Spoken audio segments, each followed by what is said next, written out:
समय कम बचा है, एग्जाम भी सर पर है। इतने कम समय में कैसे तैयारी होगी, अच्छे मार्क्स कैसे आएंगे। जैसे जैसे समय गुजरता जा रहा है टेंशन बढ़ती जा रही है। कहीं आपके मन में भी तो ये सारी बातें नहीं आ रही, कहीं आपको भी तो ये नहीं लगने लगा कि अब बहुत देर हो चुकी है। देर नहीं हुई है दोस्त, हाँ एक गलती जरूर हुई है कि तुमने अपना समय पहले सही से इस्तेमाल नहीं किया। लेकिन अभी भी इस गलती को सुधारा जा सकता है, क्योंकि दुनिया में हर चीज दो बार होती है, एक बार हमारे दिमाग में और दूसरी बार हकीकत में। तो सबसे पहले तो ये बात अपने दिमाग से निकाल दो कि अब कुछ नहीं हो सकता, अब बहुत देर हो चुकी है। जितना भी समय बचा है उसको ये सोचने में तो बिल्कुल मत गंवाओ कि काश मैंने पहले पढ़ लिया होता। जो हो गया वो हो गया, उसे भूल जाओ और खुद से ये वादा करो कि आगे फिर कभी ये गलती मत दोहराना। बंद कर दो रोना और बंद कर दो पछताना। अब जितना भी समय बचा है उसका दिल से नहीं बल्कि दिमाग से इस्तेमाल करो। सब कुछ पढ़ने की बजाय केवल इंपॉर्टेंट टॉपिक पहले पढ़ो। पिछले साल के पुराने पेपर पर रिसर्च करो, नोट करो कि क्या पढ़ना जरूरी है और क्या पढ़ना जरूरी नहीं है,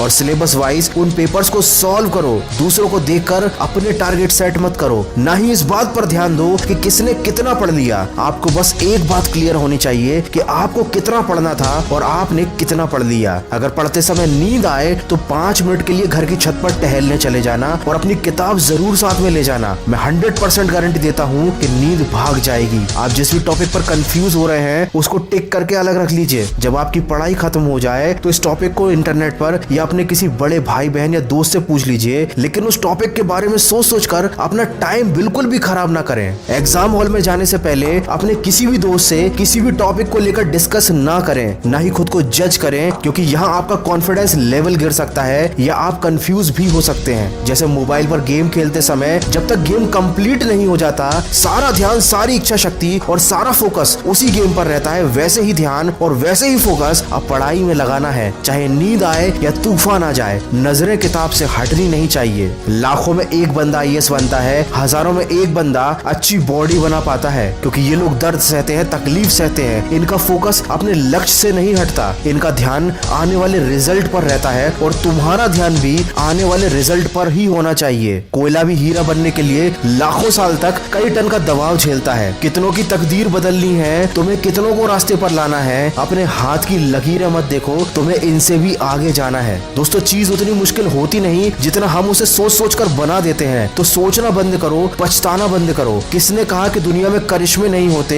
तुम एक बार जी जान से कोशिश तो करो। दोस्तों सिलेबस वाइज पुराने पेपर से इंपॉर्टेंट टॉपिक्स को सिस्टमैटिक तरीके से सिलेक्ट करना बहुत जरूरी है, ताकि आपको पता हो कि क्या और कितना पढ़ना है। इसकी पूरी प्रोसेस मैंने अपने ऑडियो में बताई है। डिस्क्रिप्शन में दी गई लिंक से जाकर आप उस ऑडियो को सुनिए, ताकि आपको कम समय में अच्छे मार्क्स लाने का मटेरियल मिल सके। तो दोस्तों माना कि समय कम बचा है, लेकिन अब भी अपने एक एक सेकंड का बिल्कुल सही इस्तेमाल कीजिए और परीक्षा में ऐसा रिजल्ट लाकर दिखाइए कि सारी दुनिया देखती रह जाए। मैं मिलूंगा आपसे अगले वीडियो में जो आपके जीवन में सकारात्मक ऊर्जा को भर दे और आपको दिखाए एक सही दिशा। सुनते रहिए मन की आवाज।